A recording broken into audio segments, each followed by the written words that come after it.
Ang title po natin ngayon is A Family Built by Christ. Ang pamilyang binuo ni Kristo.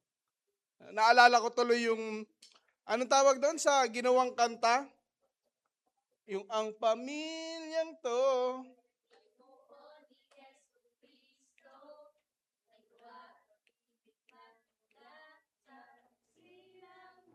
Ayun po, no? So, ang pamilyang to, no? Ang pamilyang binuo ni Kristo, dapat unang-una may saya. Ano po? Tingnan nga natin yung katabi mo, no? Tingnan natin yung katabi mo. Dalawa lang tayo titingin sa katabi mo, no? Masaya ka ba na siya yung katabi mo? Nakakapagbigay ba ng kagalakan sa'yo? Ayan. So sige po, basahin po natin sa Psalms 92 verse 13. Planted in the house of the Lord, they will flourish in the courts of our God. Sige po, manalangin po muna tayo. Panginoon, maraming salamat sa iyong mensahe, Panginoon. Nawa, Panginoon, na itong inilalagay mo sa amin na mensahe ay lubos naming maintindihan, Panginoon, at lubos din namin, Panginoon, na maipasalamat at makilusan ito sa aming, Panginoong, buhay pang araw-araw. Maraming salamat, Panginoon, sa iyo po lahat ng kapurihan, sa pangalan ng iyong anak na si Jesus. Amen. Yan. So sabi, sa Tagalog, mga punong natanim sa tahanan ni Yahweh, sa templo ng ating Diyos, bunga nila'y darami. Umattend po ako ng isang seminar. Sobrang haba po ng seminar na yun. No? Pumunta po kami, 9 a.m. nagsimula, tapos natapos ng 4:30 p.m. No? So ganun po kahaba yung seminar na yon, and isa lang po yung nag-strike sa akin hanggang nung pag-uwi ko. Sabi nung nagsasalita, bloom where you planted. No? Ibig sabihin, ano ba sa Tagalog yung bloom? Mamumukadkad. No? Mamumukadkad ka kung saan ka nakatanim. No? And then, hanggang pag-uwi po, no? Yun at yun. No? Yung napapagbulay-bulayan ko. And then nakita ko po, marami sa mga Christian ngayon, no? Na ang simbahan parang club. Ginagawa nilang parang club. Kung merong club hopping, merong church hopping. No? At ang isang ang tawag dito, halaman, no, na inililipat natin ng inililipat, no, ay mabibinbin yung kanyang paglago. Tama po? May tendency pa na mamatay. No? Kasi napuputol yung ugat. No?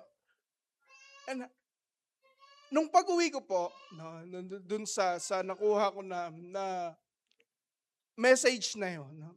The Lord, oo nga no, salamat kasi kahit sa panahon na pakiramdam ko na uusig ako, pinili kong manatili. Sabi mo nga, manatili. At ganun rin po sa pamilya. Na kahit pinagalitan ka, kailangan mo pa rin umuwi. Why? Mas nangingibabaw yung salitang pagmamahal.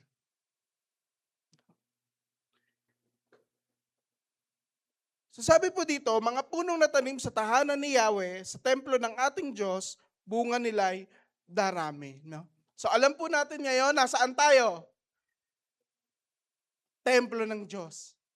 Nasa tahanan ng Diyos. No? So, pag sinabi po bang tahanan, ano ba dapat yung nakikita o natututunan sa loob ng isang tahanan? No? Sabi, dito na po provide yung mga pangunahing pangangailangan. Yung safety, yung security, and yung sense of belongingness. And then, yung pinakamahalaga, love.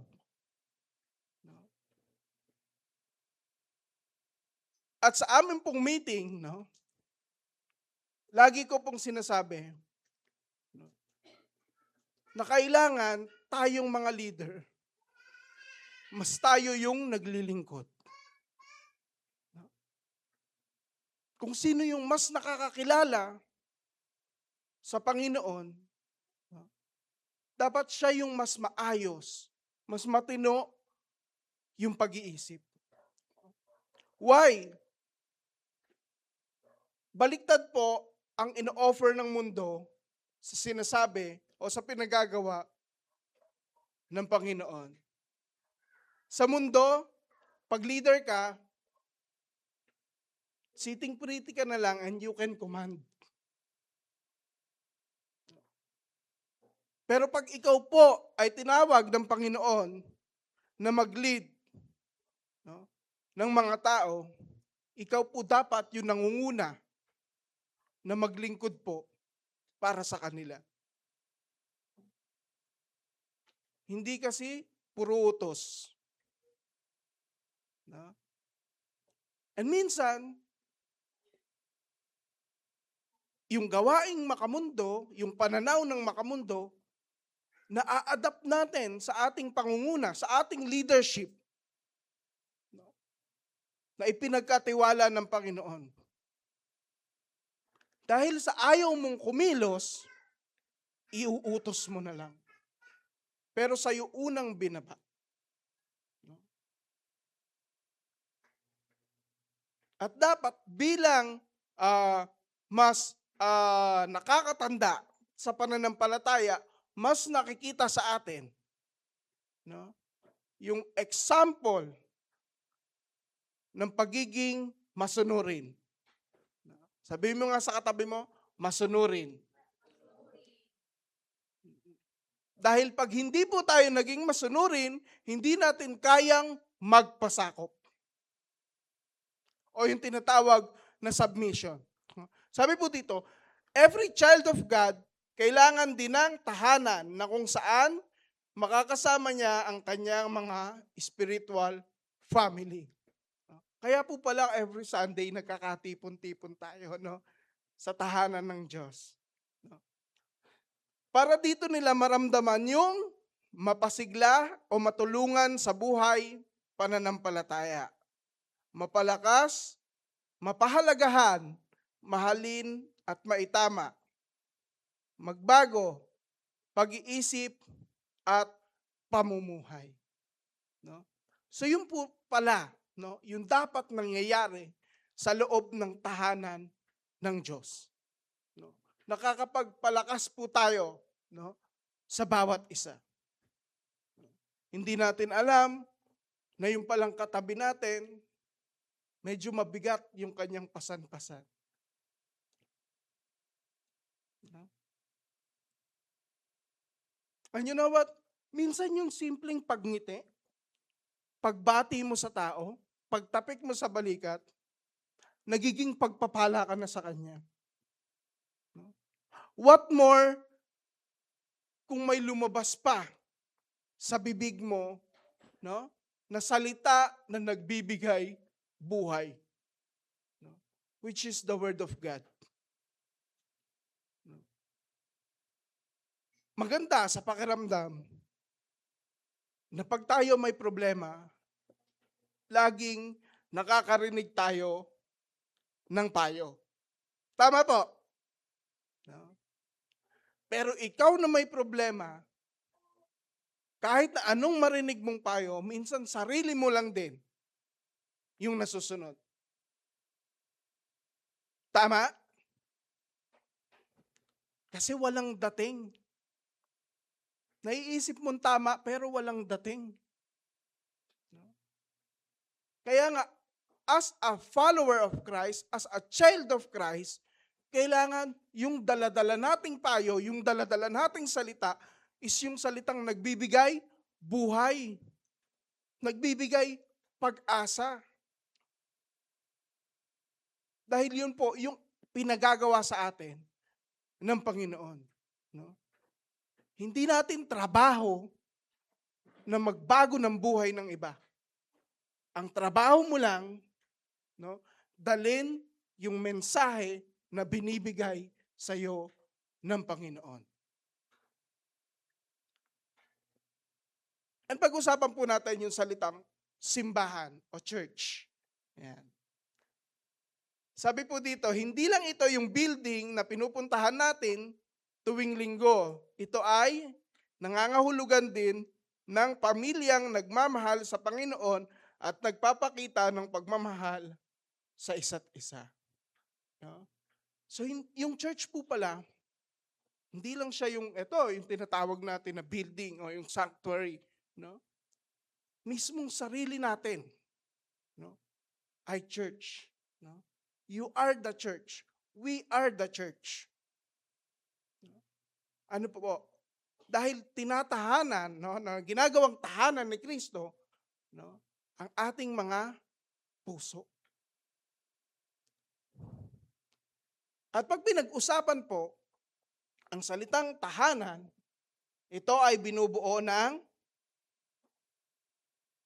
pamilya. No? Kasi po, ang tahanan na walang pamilya, ang tawag lang doon ay bahay. Pag sinabing tahanan, meron pong pamilya. No? At salamat po sa Panginoon, no? Dahil isang malaking pamilya, no, ang binuo niya sa tahanang ito. No? Sabi po dito, we are a family that testifies the goodness of God. No? So, tayo ay isang pamilya na nagpapatotoo ng kabutihan ng Panginoon. No? Sino yung may ginawang maganda si Lord sa buhay niya ngayong week? Amen. Sinong pwedeng tawagin na para sabihin kung ano yung magandang ginawa ng Diyos sa kanya ngayong week? Wala na. Diba? Unti-unting nawala yung sense of belongingness. Why? Because of fear. Na kahit alam mo sa sarili mo na tinanggap ko yung Panginoon. Nasa akin ang Panginoon, sinasamahan ako ng Panginoon. Pero pagdating ng utos, pagdating ng pagsunod sa command, no, ng leader, ng ating Panginoon, ng ating pastor, minsan iniitsipwera natin yung sarili natin sa bilog. At ganun din po sa pamilya. Kahit alam mo na anak ka, dalawa kayong anak, mag-aaway pa kayo kung sinong kukuha ng remote, kung sinong kukuha ng kutsara at tinidor. Why? Kasi mas masipag po yung demonyo. No? Na ingud-ngud sa atin araw-araw yung style ng mundo. Bakit ganon? Kasi mas masipag tayo na tangkilikin kung ano yung mas masarap. Tangkilikin kung ano yung mas gusto ng ating laman kesa manalangin, kesa magbasa ng Bible.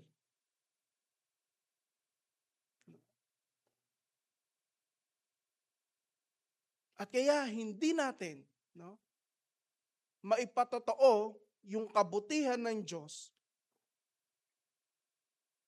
kasi tayo ay mapagkunwari.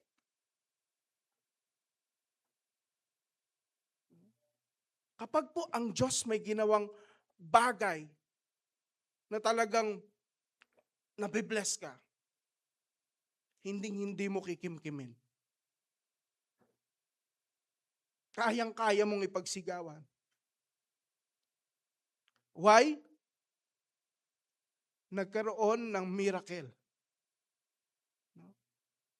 Na out of nowhere, biglang dininig ng Diyos yung request mo, yung panalangin mo. Na alam mong hindi mo kaya, pero eto na, nalalasap mo na, nararamdaman mo na, nasa buhay mo na.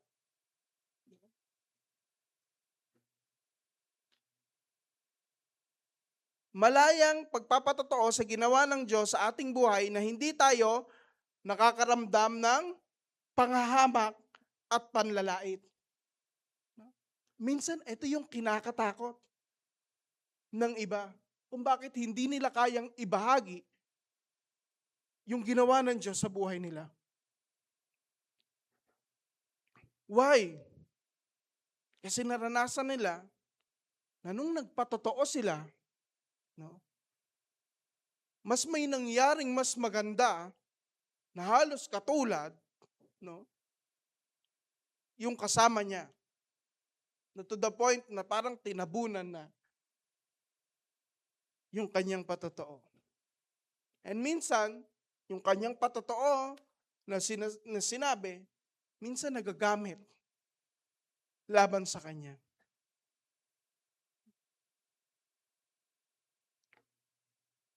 And isa po sa natutunan ko, no, nung ang leader po dito, ang pastor po dito is yung aking magulang. No? Lagi niyang ipinapakiusap sa mga tao, no,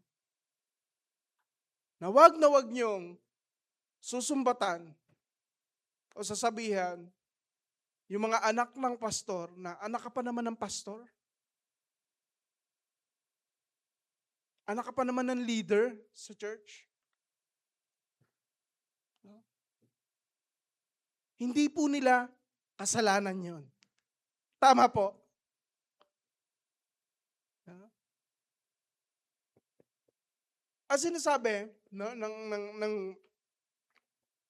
aking ama, no, anak, gawin mo lang muna sa ngayon kung ano sa tingin mo yung tama. Kasi po, may senaryo na sinabi ko sa kanya, gusto ko magbago. Pero parang wala nang pag-asa. Kasi parang kalahati ng paa ko, nakalubog na dito sa gawaing ganito. No? At bilang pastor, yung aking ama, no? Na-expect ko sa kanya, makakarinig ako ng mga salitang masasakit. No? Why? Kasi pagtatama ng buhay. No? Minsan kung ano yung tama, yun yung mas masakit. And then sinabi niya, Nak, gawin mo lang muna kung ano sa tingin mo yung tama. Diyan ka muna mag-umpisa. Na yung pinakamagaan na pwede kong marinig, yung pa yung naging pinakamabigat sa aking damdamin. No? Pag ang tao gustong magbago, no, kailangan makarinig siya o makakita siya ng tutulong sa kanya. No? At kailangan, pag nagtatama po tayo ng buhay, no, o pag nagko-correct tayo sa bawat isa, kailangan may salitang pag-ibig. Why? Kasi pamilya tayo. Pamilya na binuo ni Kristo. And sabi po dito, it is a community that create good memories kasama ang ating mga kapwa nagtitiwala sa Panginoon. In Hebrews 10, verse 24 to 25, sabi po dyan, sige nga po makikibasa, 1, 2, 3, go.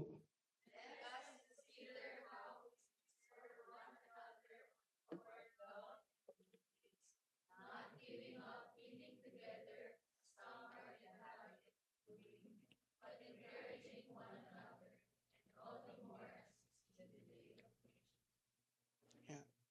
So sabi, sikapin daw po natin, nagisingin, no, ang damdamin ng bawat isa para magmahal ng kapwa. Para gumawa ng mabuti. Kasi hindi po natural, no, na tayo ay magmahal ng mga hindi ka mahal-mahal. Tama po? Love thy neighbor. Kapitbahay pa lang natin. Ang hirap na mahalin. At yun po yung pinagagawa sa atin ng Panginoon. Na makita natin o mahamon tayo sa buhay ng bawat isa kung paano magmahal ng kapwa. Kaya ang sarap na lang maging kapwa.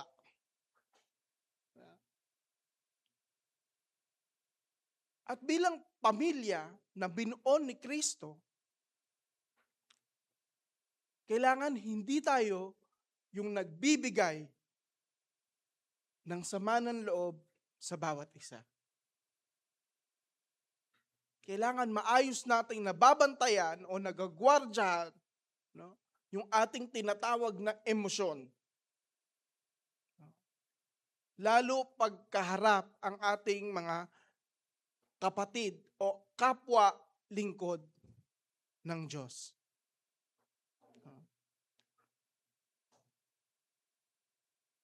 And number 2 po,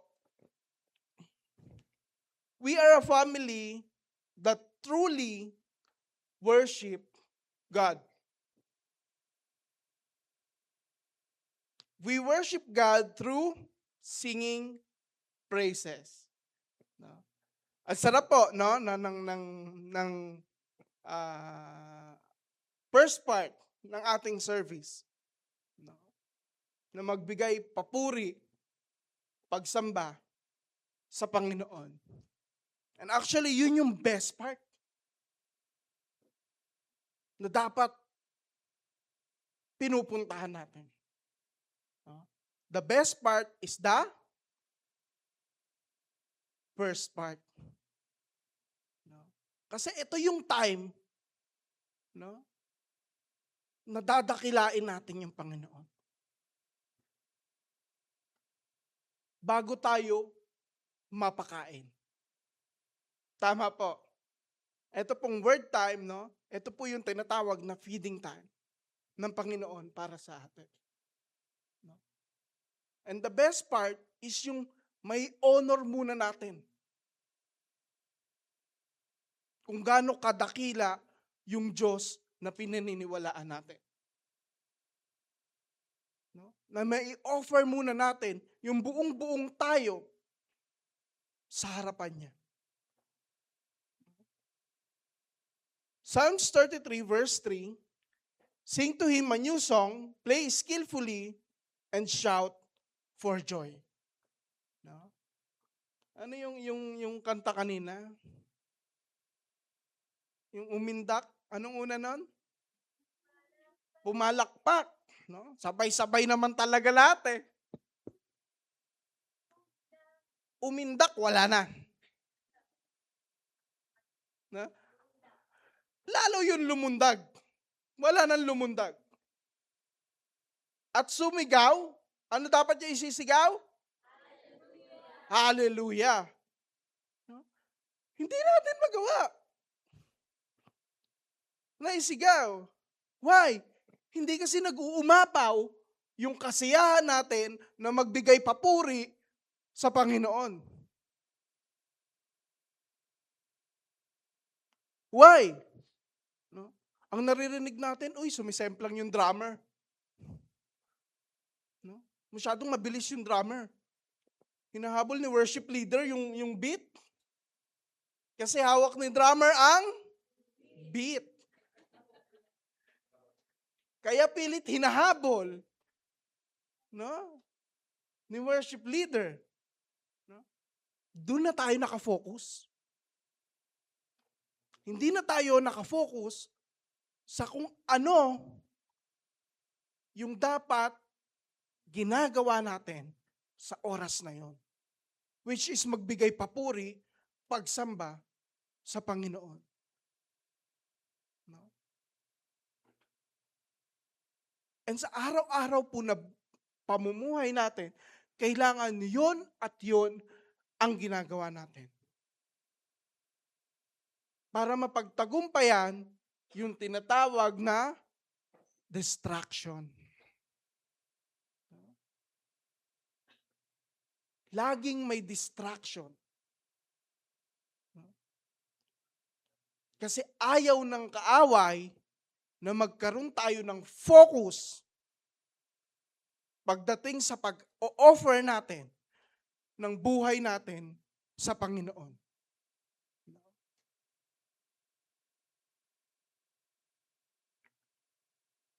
Ang masakit, na-distract ka na, niyakap mo pa. Tama? Narinig natin sumemplang si drummer kung ano-ano na yung naglaro sa isip natin. To the point na parang hinusgahan na natin ang kanyang pagkatao. May nagawa lang mali. Si cell leader natin, si pastor natin,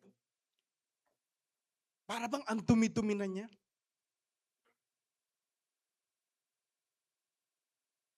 And paalala lang po, pare-pareho lang tayong tao. Minsan nagkakamali. Araw-araw nakakaranas ng problema.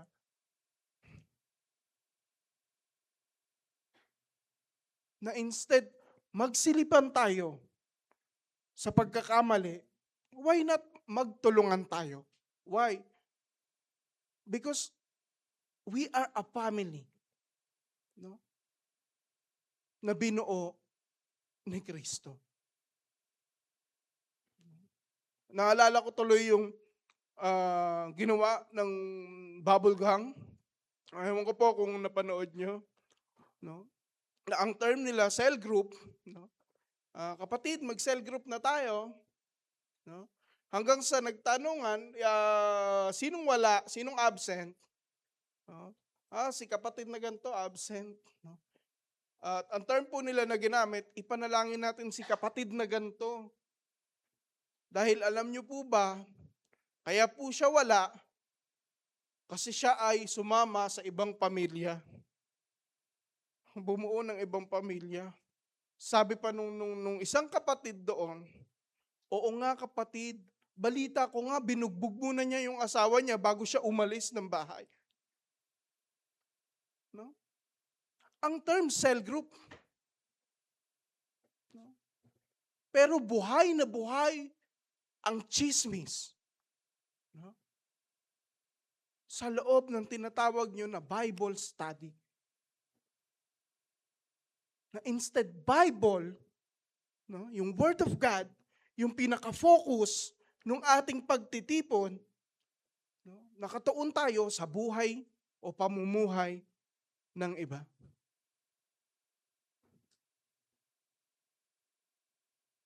Aminin man natin o hindi, nangyayari to. Nararanasan, napapakinggan ng bawat isa sa atin. Ang ganito. At kailangan po nating pagsisihan. Ano po? Humingi ng tulong doon sa mga kapatid natin sa pananampalataya, no? Para maidulog natin sa panalangin. No? Para mamatay yung chismis sa loob ng cell group.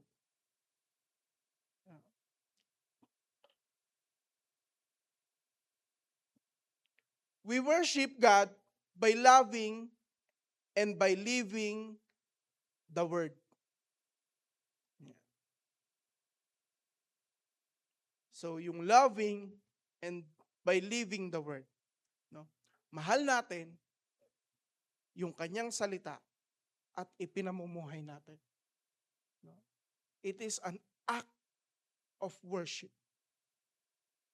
Na hindi lang natin nabasa, no? Kung hindi kinilusan natin at isinapamuhay natin. Ang pagpapasalamat po, nung araw, sobrang hirap ko gawin. Until nabasa ko ang Colossians 4:2, no? Which is my life verse. Don't be weary in prayer, keep at it, watch for God's answer, and remember to be thankful when they come.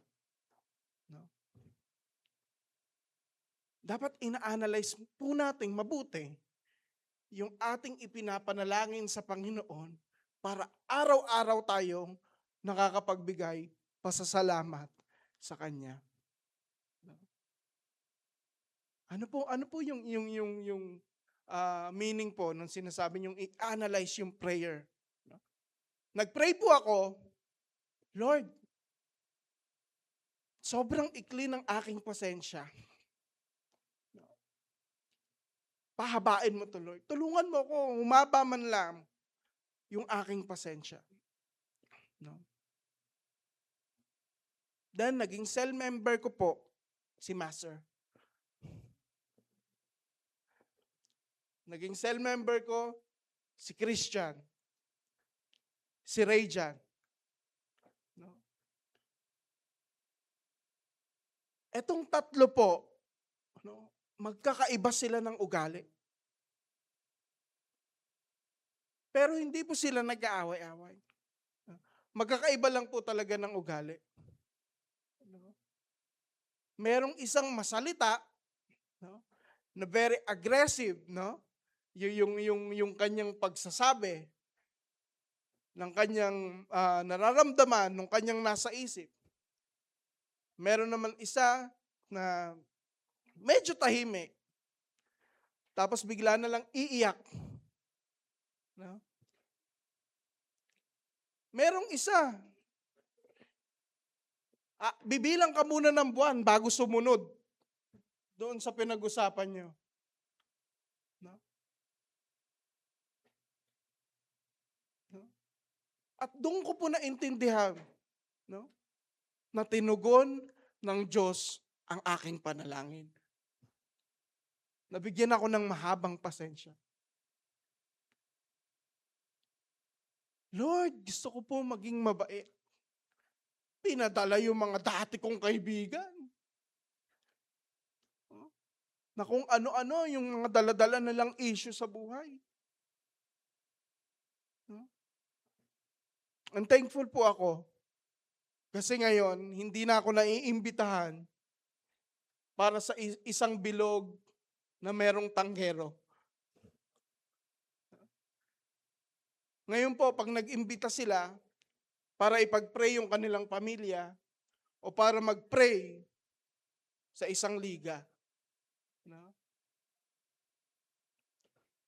And sabi po sa John 4:23 verse 24, yan. Sige po, makikibasa.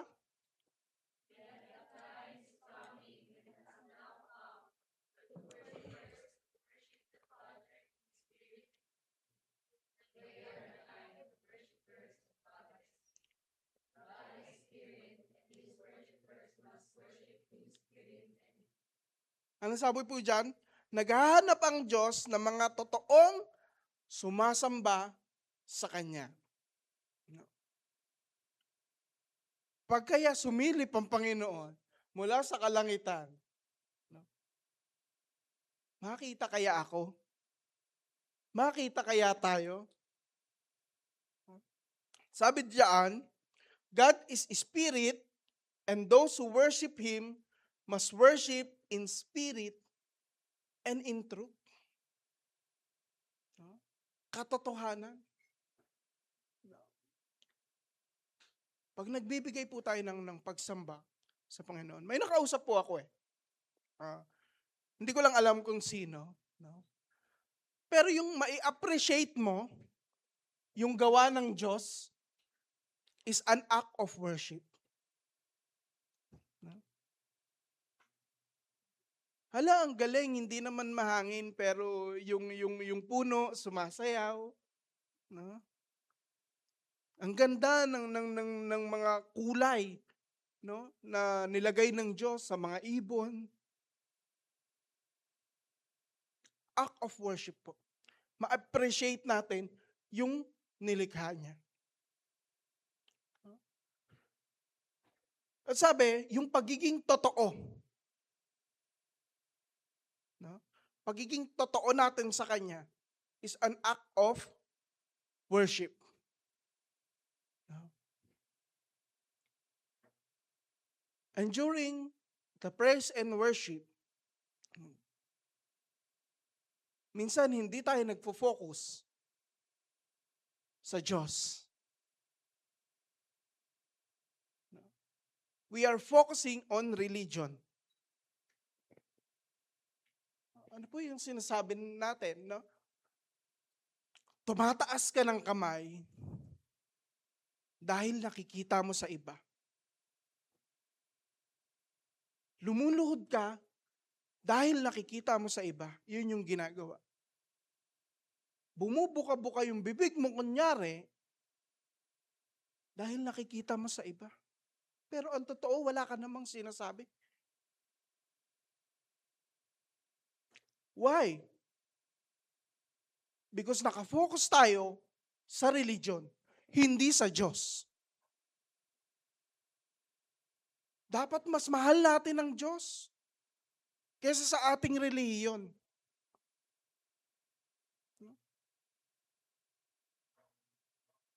Kasi maaaring yung ginagawa natin ngayon, hindi na para sa Diyos, para na lang sa relihiyon. At pag ginagawa natin ito para sa Diyos, merong kagalakan. No? Hindi na uubos yung ating lakas. Why? Alam mo na yung pinaglilingkuran mo ay Diyos ng walang kasalanan, walang bahid na karumihan. No? Ibig sabihin, perfect. Kaya yung gusto mo, maibigay yung best mo sa Panginoon. At maging tayo na nasa baba, no, nakikinig at sumasabay, kailangan ang focus natin, magbigay papuri sa Diyos. Minsan ang napapapurihan, si gitarista. Ang galing naman mag-lead nun. Ang galing naman kumanta nun, ang ganda ng boses nun. May na-attenan akong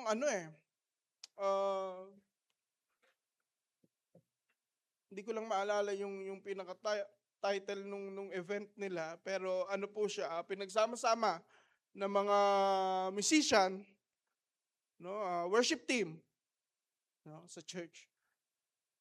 And hindi po maiiwasan talaga na parang ang nagiging dating is parang battle of the band na.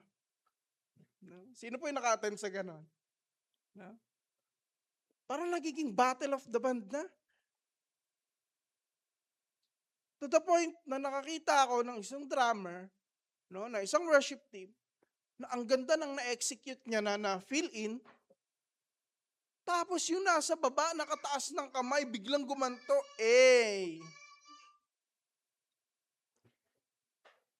Na-distract. Nakinig sa bulong.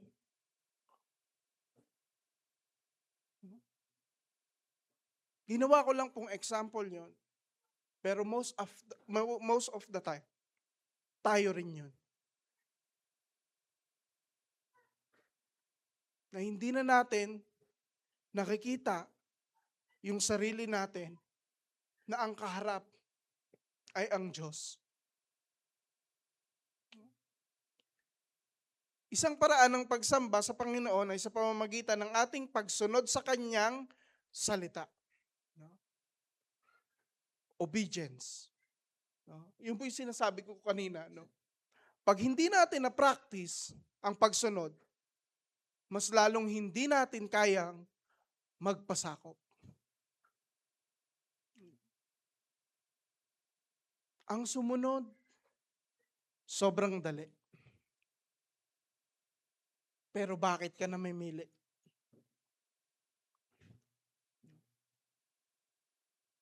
And yun po yung nature ng tao.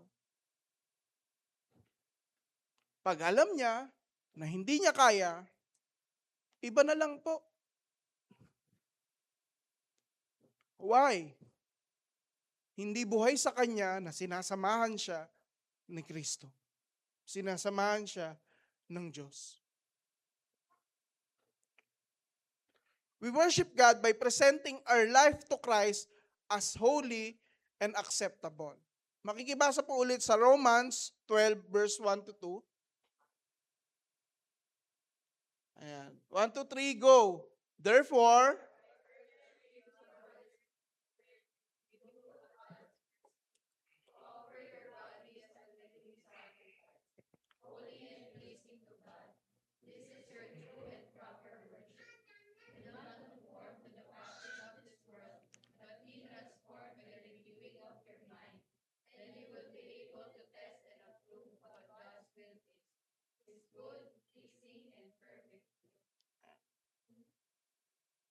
so sabi po, no, inaalagaan dapat natin ang ating katawan. Why? Ito kasi yung ihahandog natin sa Panginoon. Kailangan inaayos natin, lagi-lagi natin nililinis. Why? Tahanan ng Diyos yan. Hindi lang yan basta nakakabit dyan. No. Holy place po ang ating body. Kaya wag nating salaulain. No? So, mas maganda yung term na salaulain. At sabi, wag din tayong makiuso. Tama? Doon sa pattern ng mundo. No? Ano ba yung uso? Universal, satanic, operation. No? Kasi pag nakikiuso tayo, no, mas pinifeed po natin yung ating flesh kaysa sa ating spirit. No? At kapag mas matibay, no, ang pangangalaga o ang pagpapalaki natin, ang pagsunod natin sa pita ng laman, no, nawawala po ang ating, unti-unti pong nawawala ang ating koneksyon at pagkabilib sa Diyos. Kung dati, ang pagkakakilala mo lang sa Diyos ay Diyos nang nagpapagaling, no? Sa araw-araw mo na pagbabasa ng Biblia, nalalaman mo, no, na hindi lang pala ang Diyos, no, nagpapagaling, siya rin ang Diyos na nagbabago ng buhay. Siya rin yung Diyos na nagmahal ng walang kondisyon. Nagmahal sa atin ng walang kondisyon. Siya rin yung Diyos na nagbibigay ng kapayapaan. No? Kaya pag tinalikuran mo siya, no, hindi lang Diyos na nagpapagaling, Diyos na nagpo-provide, yung tinalikuran mo. Tinalikuran mo rin yung Diyos nagbibigay ng kapayapaan, kasaganahan, kaayusan ng isip, kaayusan ng buhay. Kaya huwag kang magtaka, no? Na isa lang utak mo pero laging nagdadalawa ang isip mo. Why? Wala kang kapanatagan. Kaya laging gusto mo, advance ka mag-isip. Nag-overthink ka. No? Kasi wala kang kahinahunan, wala kang kakalmahan, wala kang kapayapaan. No? Kaya kailangan iniingatan po natin, no, ang ating buong pagkatao.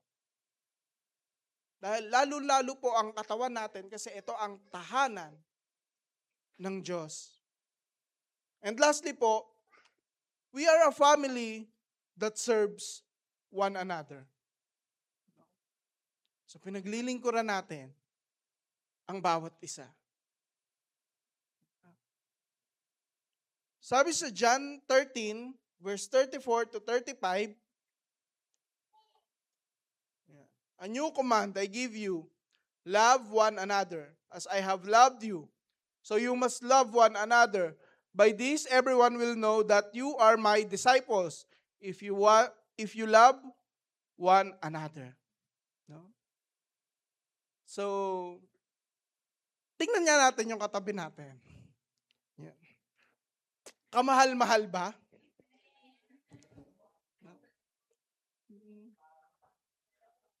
So dapat ka mahal-mahal, no? Pag umiling kayo diyan, no? Baka anong tawag doon? Yung sa magganto? Kapalit-palit ba ako? Huh? So dapat ka mahal-mahal, no? Kaya nga ayusin natin ang ating buong pagkatao, no? Panlabas man o panloob. Why? Para mas madali tayong umibig sa kapwa, no? O mas madali tayong maging kaibig-ibig. No? Why? Kasi tinanggap natin si Kristo. At ang Diyos na tinanggap natin, no, ay mapagmahal. Hindi mapanghusga.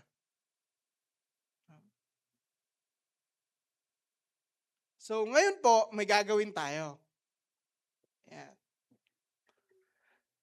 Bawat magkaka-cell group, punta sa kanilang mga cell.